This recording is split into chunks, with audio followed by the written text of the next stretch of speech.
hate to see me go.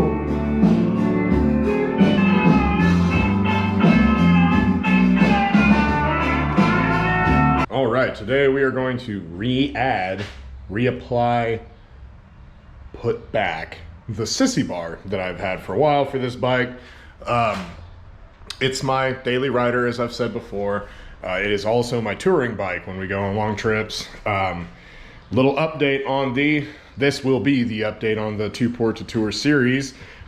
We are now going to be taking this and the Sportster instead of the XS. It's not that the bike can't do it, it's that we simply do not have time to complete the project and also get it registered and get it road legal. Right now it's been illegal for quite some time. So that being said, we are going to be taking the Softail and the Sportster. So I'm going to put this Sissy Bar back.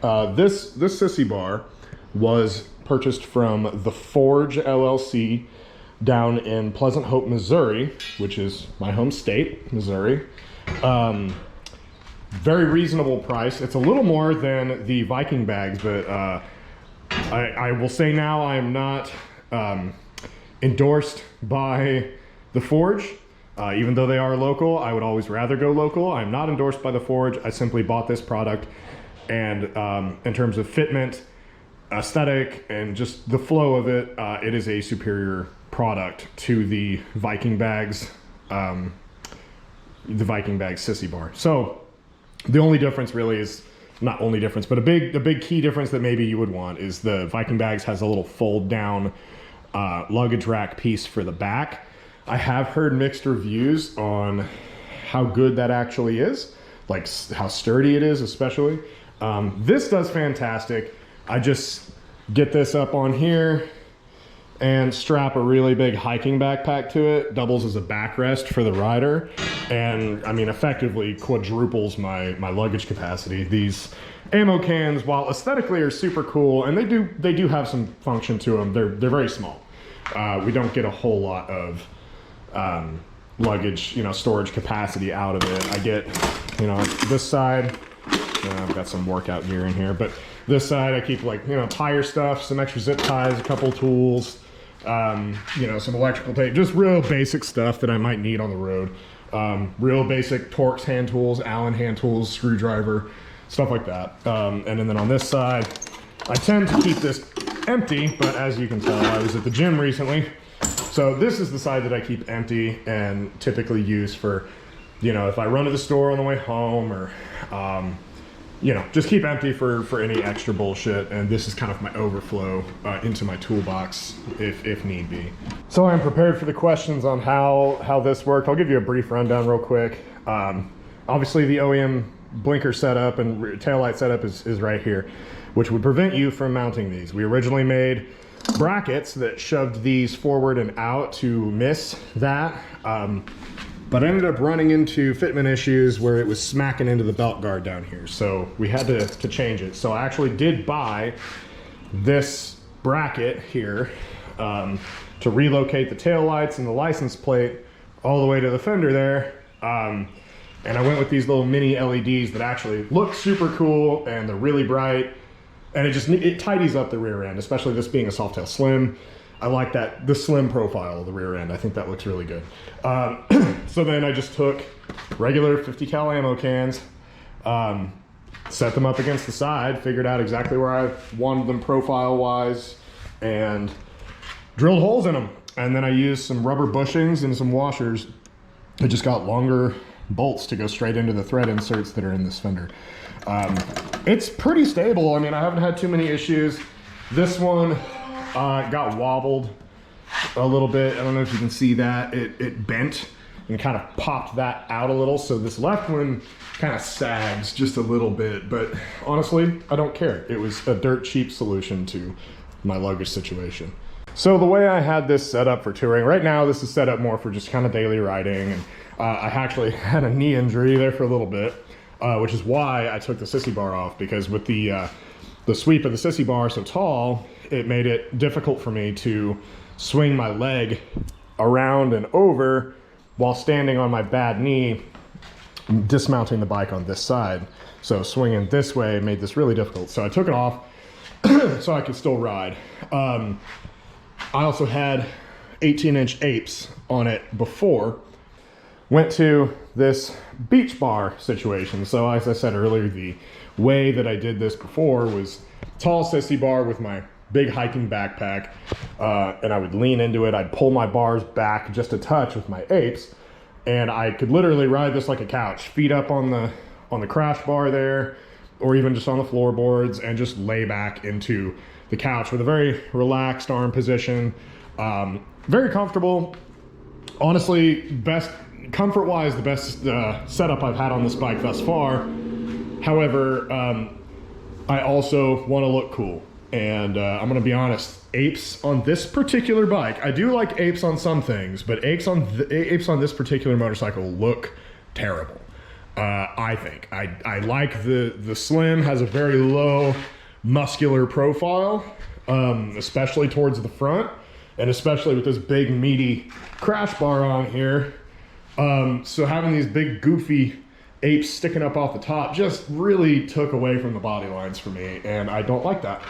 So the beach bar was my solution to this, and this is going to be a test as well as well, it's going to be a test really, because I've been riding with these for a while now. I really like them, but now's the test to see if I can still do that same luggage setup with the big hiking backpack that I can lean into while having a relatively relaxed grip on my handlebars with that much pullback and that much sweep.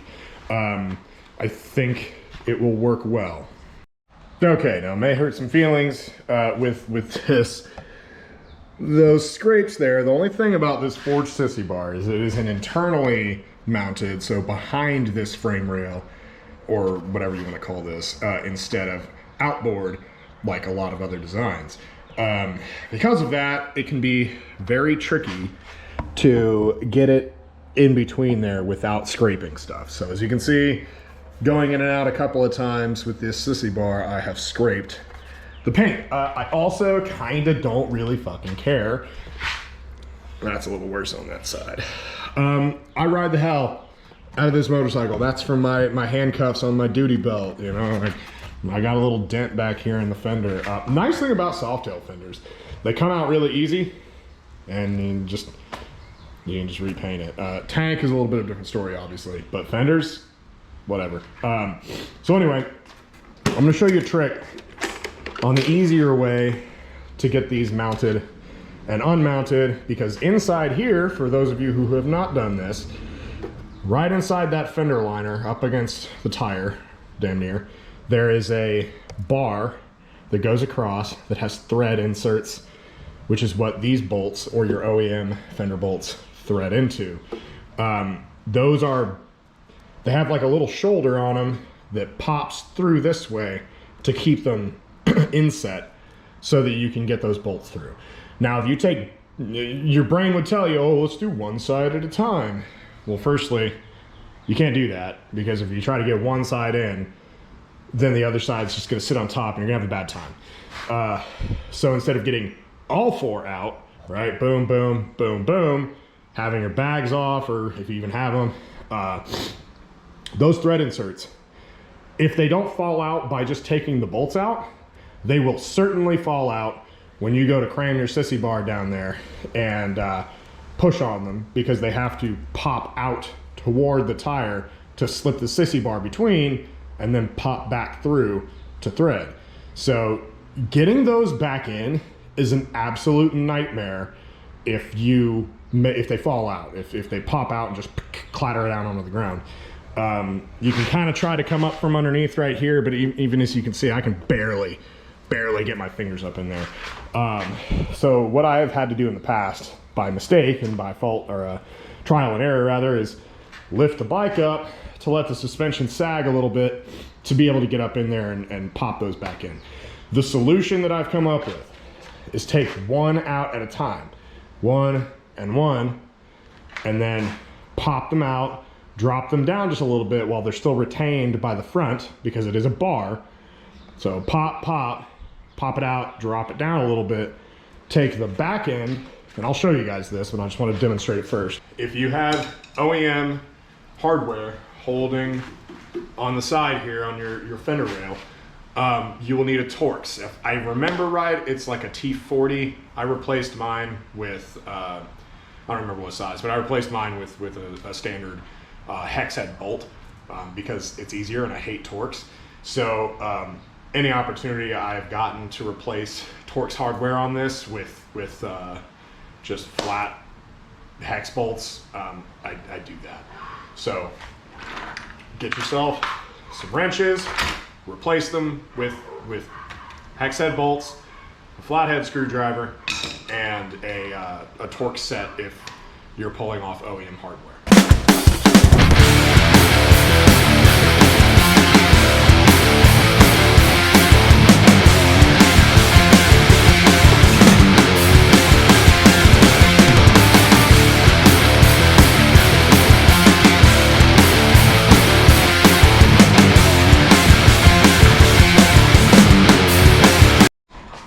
All right, so we have both these rear sets out. Something that I remembered while pulling these out, this is what I replaced the OEM hardware with, right? I've got a couple of washers. I've got one for the inside of the ammo can, one between this rubber bushing that I got, and then the bolt. One of the things that I remembered is that thread insert in there. Twice now, 2 times, I have stripped it or started to cross thread. I didn't strip it. I started to cross thread it, and I couldn't get a bolt all the way in, and it turned into a problem. So I had to re-tap this one time. The second time I went to put another one in, I think it was a different hole, and it started to cross thread, and I recognized it, but then I didn't want to go any further. I think part of the problem is the hardware that I had gotten before was softer metal. These are nice hard steel, right? Those thread inserts, if you get the bolt just a little off on that thread insert because it's not sitting all the way in, it can cause problems. So be very careful with that. If it starts to feel like it's tightening when maybe it shouldn't, don't force it unless you're prepared to tap that hole. My solution was getting harder bolts, harder metal, and just slowly working them back and forth until that second time, until that initial rolling of a thread or whatever it was fixed itself, and I was able to get it all the way through with no issues. So right there, you can see that thread insert. Shit, you can see all the way through. So what I did there, because that comes through here, and I'll show you on the other side, is I just took my screwdriver and I poked at it until it just barely popped out on the other side. So here, you can see it sitting right there. I'm gonna come in and just push it through just a little bit. These need to be loosened a little bit. Not necessarily need to, but if you want to avoid fucking your shit up, it's best to loosen these up a little bit, which helps that spread. So I loosened these bolts, and now I'm gonna loosen, but they're still in, keep that in mind, still in. And then I'm gonna loosen those front frame strut, whatever, fender bolts up and allow this to open. And these are a T45, which leads me to believe that the OEM hardware in the back is also a T45, not a T40, like I said earlier. So we're gonna get in there. Oh yeah, that's nice and tight. All right, now I did that off camera, but all I did was crack these. I didn't start spinning them out. I mean, they move pretty free, but they were pretty tight. So crack them, get a little bit of free play in them so that this opens up. You see that? That's what you want. All right, take 2 on rocking and locking this in there. We're gonna spread her a little bit. Set it down, line up the holes, give it a little pop maybe. There we go. There. All right, I got the first section rocked in. I had to take my my screwdriver that I put somewhere. Here it is. And I had to give them a little more pop on each side. It's just kind of a pain, because especially with this aftermarket bracket here that is also integral to the same thing. So this, my bags, my fender, my Sissy Bar, and my frame rail all go into those little threaded inserts, which now makes me want to just come up with a new solution to threading things onto the back of my motorcycle, but we'll get to that another time. So now I'm going to take my bags, I'm going to bring them back up, and I'm going to start lining these holes up here. Sorry, it is very hot today, but I'm going to line these holes up on the bag with the Sissy Bar, the fender, and the fender rail, and just have everything that needs to line up and start threading that through.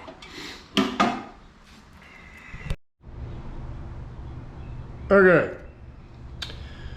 Exactly everything I said could go wrong, went wrong.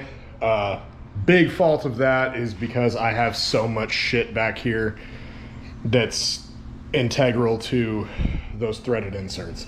So what happened, my license plate bracket is also attached to those thread inserts. It slipped down and now I couldn't get any holes to line up. I have also wired all these tail lights up there, going through the ECU cutout. It was not going in. I scraped up my fender a little more. So everything that I said you shouldn't do is what happened. So what I'm gonna do is take the whole fender off. Essentially, take the whole fender off, probably from the frame up here. Take all that off as a unit, pop this out, unplug stuff, flip this upside down on some cardboard, rebuild the whole apparatus as one, and then put it back on the motorcycle as one, bolted up here, and then just plug everything back in. So I am not going to try to film that. It's hot, but I'll give you an explanation again once I have it back together and a little walkthrough of it. Normally you will not have this much of an issue. It was my bags and my license plate bracket that made this such a problem. But if you have those things, if you have bags that go into those thread inserts and you have a license plate relocation for those, this is what I'm doing to get this Sissy Bar on there. Maybe an outboard one would have fit better, but I've also heard a lot of problems with fitment on the outboard ones from Viking bags. So at your own risk, this is how I'm doing it. I'll show you when I'm done. Okay, so it turns out I'm actually glad that I ended up taking the whole fender off because I had some wiring back there for my tail lights. That wiring runs up through these little retaining hooks right here on the inside of the fender, and then up through to the top where they plug in for your blinkers and your stopping stuff. Well, these were very chewed up. They must have come loose from here at some point, and they each have 3 wires that go to the connector. This one I already taped each wire individually and then wrapped them all together. This one I've just done the individual ones so I could kind of show you what I did. So I wrapped these 3 individually, and then I'm going to wrap them all together and run them along their respective rails here in the bottom. This is the Viking bags relocation bracket for the Softail Slim twin cam frame. It's a pretty good design, honestly. I mean, I like it. The only issue is that it's integral to these. This thread insert is what goes on each side that I was talking about. This has to hold my license plate bracket, my fender rail, my saddlebags, and also this. So you have all of those things that are going into this one piece that has to go in and through all those holes to align it and then thread. So it's a giant pain. but I wanted to show you kind of what that looks like. So I've got the whole fender out, got the Sissy Bar there. I'm gonna put it all together as one unit and then throw it back on the bike, which, I mean, it looks cool with no fender and everything, but yeah. So stay tuned, I guess. Okay, I've got it on, the whole pack put together. This is what we're working with here. So I keep that open because this likes to fall out all the time. Word to the wise, this is an easy way if you have a twin cam Softail frame to get into here, because otherwise it's a huge pain in the ass. Just pop that out, come up from underneath like so. But anyway, these are all tightened down, flush to the end of the inserts here. Sissy Bar's on and nice and solid. I'll get the lids back on. This is all on. Underneath, the wiring was pretty damaged for the lights, so I was able to, I'm glad I took this off just for the sake of redoing some of that, taping it up individually and wrapping it, and then I zip tied to the inside of the fender. There's little rails on either side, and I zip tied them off to that. So hopefully the tire does not get in the way of them and rub them and fuck them up again. All right, so this is what it looks like with my bag. I just threw a handful of clothes in here just to kind of simulate packing, but it can fill a lot more than this. This would just be kind of like a day trip's worth of stuff. So I want to see how the seating position feels with, you know, just a light pack, and then we'll go to a big job. This whole fender section is gonna have to come back off because even though I tried to fix that wiring, I think I pulled on them a little too much, and this one is not working. So I'm gonna have to pull that back off, but for right now, I'm still just gonna do my test fit. Let's see how she feels.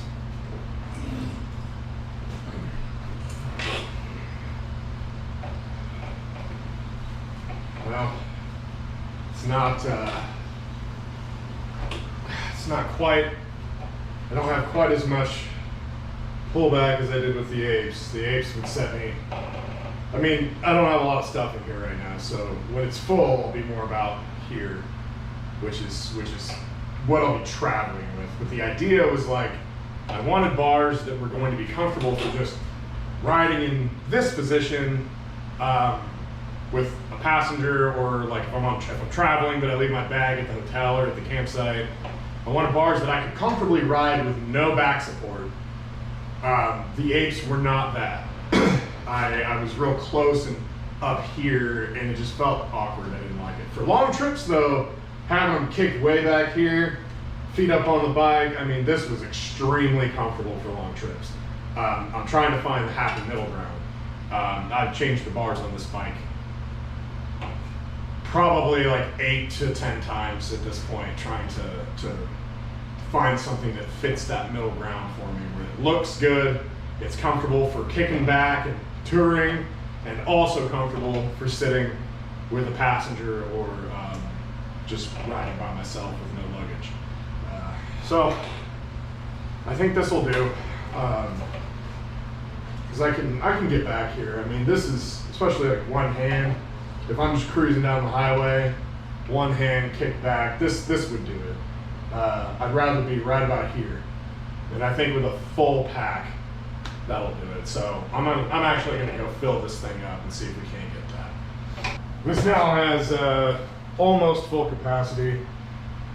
Word to the wise, get one of these for touring. If you're gonna set up like me with a tall Sissy Bar, you can fit a hilarious amount of stuff in here and it be readily detachable versus having a big tour pack, you know, pizza box in the back, or just saddlebags and maybe a backpack over the top of it or on your back. This thing is ridiculous. It's a what is it? Marting top tactical hiking bag with a hard back, a plastic back to it, which I bought intentionally to put on a Sissy Bar. And intentionally for this exact setup. Oh yeah. Oh, that's good. That's much better. So full, this will be very good for touring. I still think I kind of like being able to pull and put my shoulders all the way back against the bag. This sort of lets me do it, but like with both hands on the bars, I'm still like a little bit stretched. I could probably stick a little more stuff, or even maybe bungee something straight to the top here for a little shoulder support. But my lower back is fully supported. Even just right here, if I'm like chest forward just a bit, but my lower back's right there into that, that's perfectly comfortable. And then if I want to lean back, I can one hand, two hand, I have full back support. And yeah, you get your legs up on the crash bar. That's I think that's gonna work. So yeah, thank you for watching. This is a very good setup, I think, for me. I hope some of you get some ideas from it too. This was just trial and error. I've done several trips like this now with apes, but same concept. So.